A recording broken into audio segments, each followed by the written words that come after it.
Hello everyone, welcome to daily docs जहां white coat सिर्फ कहानी की शुरुआत है। Today will be discussing how to write a case report step by step. Okay, it is not about what is a case report, why is a case report, or anything else. I am Dr. Naman Vahal, Senior Consultant Orthopaedics and Unit Head at Fortis Escorts, New Delhi. I am also the Director of Orthopaedics at Step Up Joints. In my journey of orthopaedics in the past 13 years, I have read hundreds and thousands of articles. I have written some, I have published some. Remember, a case report is not going to bring you academic accolades. It will be a very significant part of your academic journey as well as a significant part of your CV. So before you start writing, you need to answer 3 questions. First, whether it is unique or not. Second, do you have enough images of the patient? Third, do you have the patient's consent? So now that you have decided, you have a case report in hand. So the first step, and according to me, to write any scientific literature, this step is the most important. Literature search. The existing literature, you need to know in depth क्या हो चुका है अभी तक, what are other people discussing about it, and what are the gaps in the literature, especially with respect to the scientific paper you are writing. For example, in a case report, you look at all the literature which has been published. You go to Google Scholar, which is the place where I do almost all of my literature search. Type in relevant keywords to your topic. Search the articles, download them. If your institute has access to some journals, it's great. Sometimes I use some proxy websites to download the articles. Then when you have the articles, read about them so that you get a general concept about the disease, about the interventions and everything. Look into the references. Also look into the history part, like since when this disease or these interventions started appearing. Try to identify the most relevant 4, 5, 6, maybe 10 articles which are the most relevant for your topic.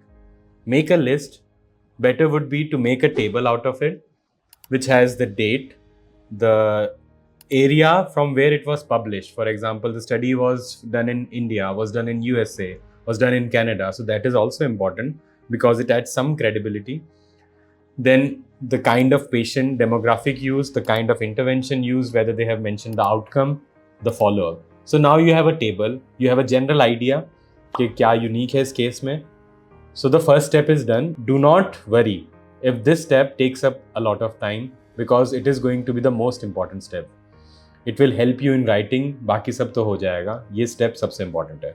उसके बाद, now that you have the table and you have a general idea why your report is unique, you visit your mentor, your fellowship supervisor, your thesis guide, or the surgeon or the person who actually admitted this case and operated.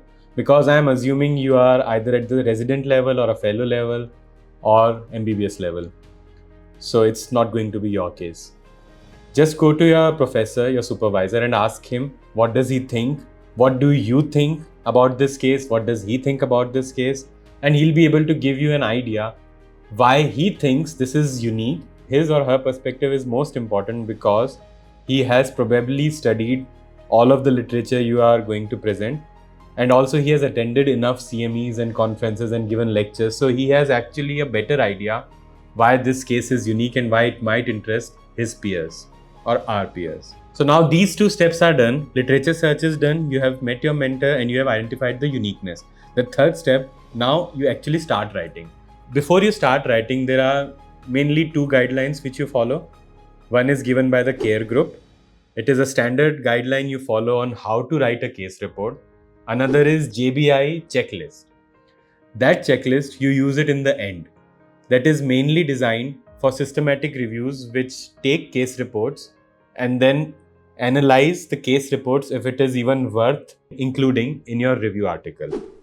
So the more important one is care. The second most important is JBI. So let's look at them. This is the care checklist. What it has title, abstract, introduction, patient information, and like this, a lot of points. We'll cover each of them one by one. At the same time, I want you to look at my case report, which was published, as I said, in 2017. I actually submitted in 2016. I was the one writing it, and Professor Rajesh Malhotra was the one who admitted the patient and actually decided the management. This is the JBI critical appraisal checklist for case reports. Okay. It has much less points, so it becomes easier sometimes. So let's take one by one. Title. What it says is the diagnosis or intervention of primary focus followed by the word case report. So this word should be included in the title. Let's see what I did. My title was tuberculous periprosthetic infection precipitated by infliximab therapy. The title does not have case report. So this is a major flaw. Thankfully, I didn't know about it. Yet BMJ Case Reports, which is a very reputed journal for case reports, was kind enough to accept it. I don't know. However, ideally after this, it should have been written case report. Also, the title must be telling enough about the uniqueness of the case report. The next step is keywords. So 2 to 5 keywords you need to identify. For example, in this case, it could be tuberculosis, periprosthetic infection, infliximab. I think these 3 keywords are enough. You can give up to 5 or even more. This is for the journal to become searchable on Google. So the next part is abstract. Abstract is actually one of the most important parts because a lot of reviewers will just look at the abstract and then decide whether to look further or not. So what parts does it have? Introduction, main symptoms and important clinical findings, main diagnosis, therapeutic intervention, outcomes, and conclusion. Basically a summary of the entire case. So let's see what I have written in 2016 when I was a third year PG in AIMS Delhi. So I have written a summary. So ideally you should finish this summary in less than 350 words. I have written some introduction about TNF alpha inhibitors and systemic tuberculosis infections. I have here done a claim. No case of periprosthetic tuberculosis infection has been reported. So you have to be very careful with these claims. If you exaggerate your claims, then it will lead to an instant desk rejection. The reviewers are ready to pounce upon any exaggerated claim, so you have to be very careful. You can also write sometimes no case according to the author or in the knowledge of the author, something like that to maybe make it a little moderate.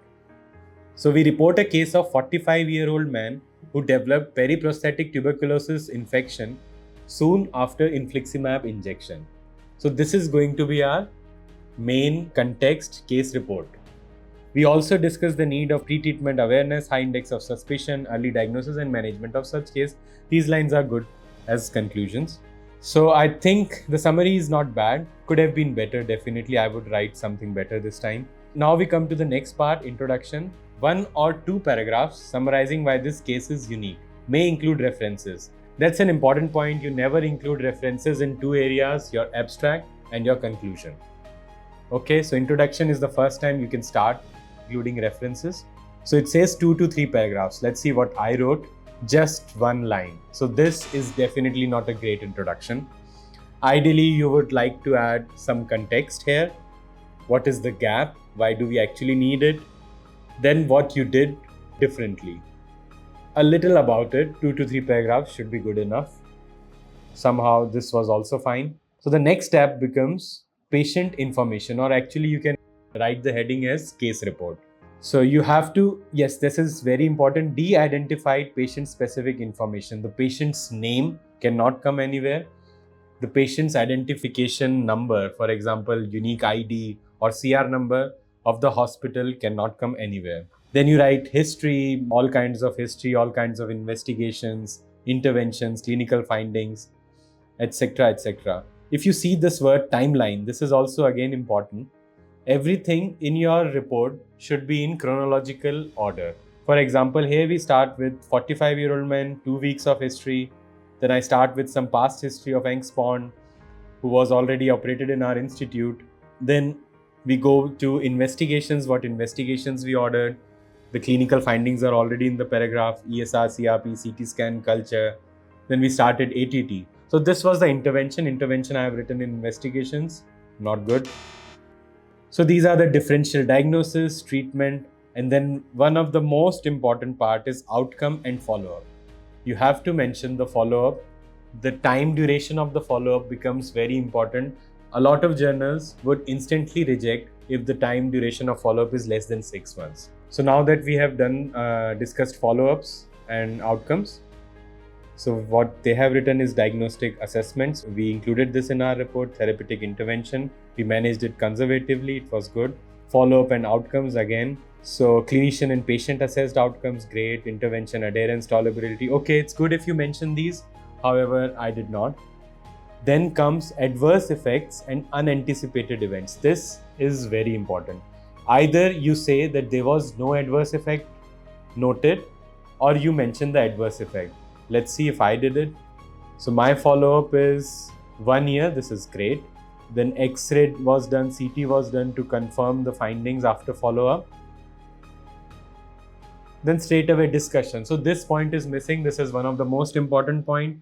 Please write something about adverse effects. Next point is discussion. So you start your discussion. A discussion is something which all the clinicians will actually read. There is a set structure for discussion, okay? When you start a discussion, the first paragraph is usually what is the finding of your study. Even if it is not a case report, it's a review article, it's a case series or some randomized control trial. What you do is you write your findings with some context in your first paragraph, and the next part is discussing what has already been done before, so the literature review, and then you give a summary in the last paragraph followed by conclusion. So this is the standard way to write.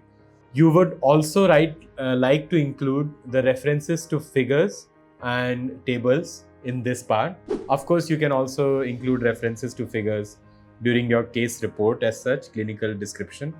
So this is the discussion. I have blabbered about India is 1/4, about 8.6 million. So actually this whole part should have been a part of introduction and not here. Here I could have started from diagnosis is made on presentation, very few cases report. We present a review of periprosthetic infection after total hip replacement and management. Okay, this is not the ideal first paragraph. You need to actually summarize somehow in different language what was done in your report or what was the main finding of your report. And here you see I have referenced table 1. Then you start describing the literature. Remember the table we made before even starting writing the review? Here that table will come in handy. You start describing the important parts of that table, important studies, and referencing them well. So here again I have made a claim, no case has been reported. Be careful about claims. I'm telling you again. We believe. So now here comes what is our clinical acumen, what is our clinical intuition, why we actually made this treatment judgment. Okay. So we believe that tuberculosis in early stages does not cause implant failure by loosening, and hence surgery can be avoided. So as a general rule in periprosthetic infection, in orthopedics, surgery is the main treatment part. You have to do surgery, you have to remove the implant, you have to remove the infected part, soft tissue, some bone, etc. and probably do the revision in next stages. Some surgeons like to do in single stage. However, surgery is the mainstay of treatment. Here, we did not do surgery. I want to mention here also that this, according to me, was the uniqueness of our presentation, of our case. However, when I discussed with Professor, he said the uniqueness is not that we managed it conservatively, because there are a lot of reports where patients have been managed conservatively. The uniqueness was that the tuberculosis infection was precipitated by infliximab therapy. And this, according to my professor, was the very unique identifier which will attract the reviewers and the editor of the journal to publish. Okay, so now going ahead, most authors report that the diagnosis should be confirmed before starting the multi-drug therapy owing to its long duration. So again, this part I missed. So in a discussion, a very important part is the limitations of your study.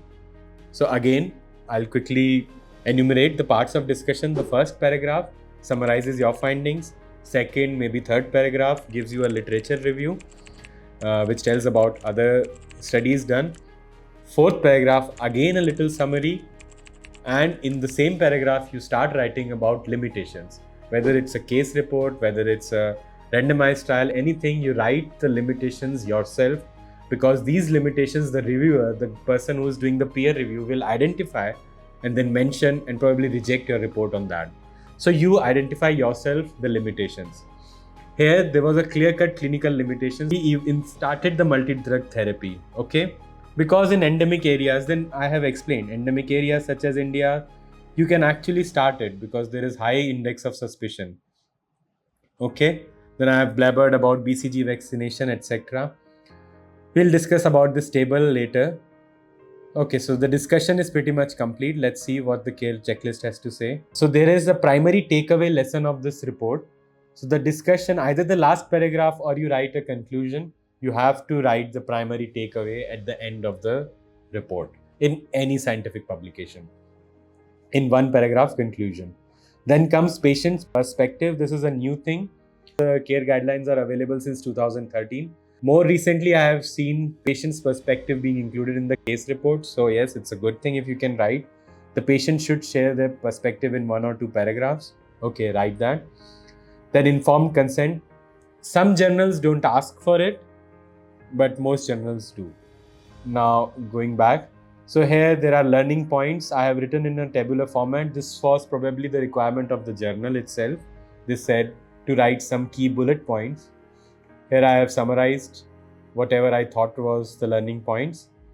Then you write contributors. So here you can see RM Rajesh Malhotra reviewed the draft, NW prepared the draft of the manuscript. DG was my senior, Deepak Gautam.